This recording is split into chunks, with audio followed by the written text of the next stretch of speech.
Hi everybody. I found a book I used to read my daughter Ruby, who's now 18, and it's from a collection called The McDuff Stories, about a doggie named McDuff, by Rosemary Wells and Susan Jeffers. Okay. The book I chose today was called McDuff Comes Home. Okay, let's see what happens. McDuff's corner of the garden was just under the kitchen, where he could hear the voices of the people he loved.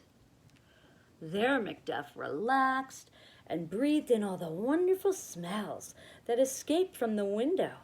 The snappy smell of Fred's frying sausage and the velvety smell of Lucy's vanilla rice pudding. That smells so good. He loves it. One day the window was closed. There was nothing to smell or hear. Suddenly, McDuff saw something move in the neighbor's garden.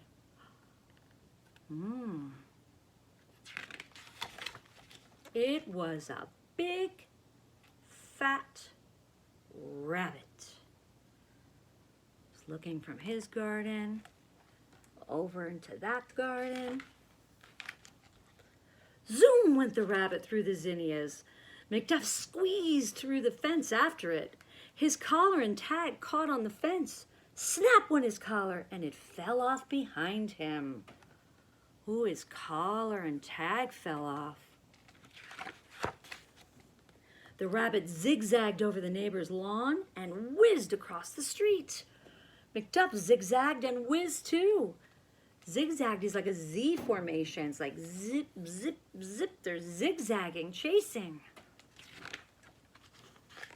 Over hills and streets and flower beds, the rabbit scurried and skedaddled with McDuff right on his tail until it found a hole and shot in.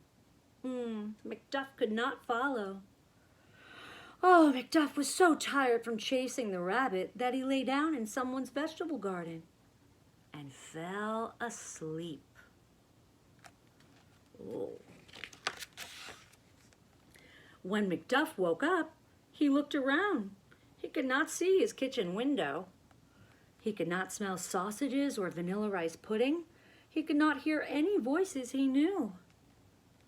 Look at him. Looks like he's with the tomatoes and the eggplants. He doesn't know where he is. Mrs. Higgins came out to weed her garden. Who's that under my eggplants, she said. There's her feet. She's looking down. Little McDuff. Mrs. Higgins looked for McDuff's collar and tag and could not find them. We will go to the police station, she said, and see if anyone's there to pick you up.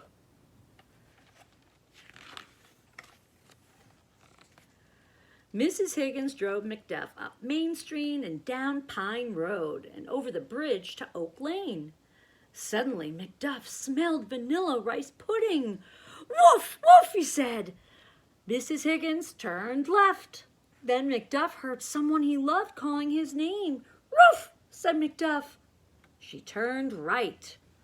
Look at that fancy car she's looking at. It looks like a motorbike that has a sidecar and a doggy's in it. And she's wearing her helmet. She is trying to find McDuff's home, and he keeps smelling things and going woof. So she's trying to follow the smell. Then he saw his own house at number 7 Elm Road. Lucy and Fred were calling for him. Woof, woof, he said, and Mrs. Higgins stopped. His collar is gone, said Lucy. How did you know where to bring him? I guess I understand dog language, she said. Everyone was hungry. Lucy made some apple pie and sandwiches. Oh, that's so nice. They invited Mrs. Higgins to have lunch with them. So happy McDuff is home.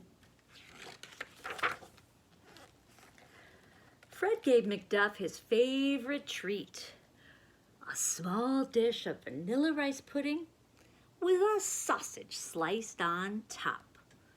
Mmm, yum, yum, yum, yum. And look, he's got his tag on. It's the shape of a bone with all his information. So maybe next time we'll read another story from McDuff. All right, I hope you're doing okay. Miss you.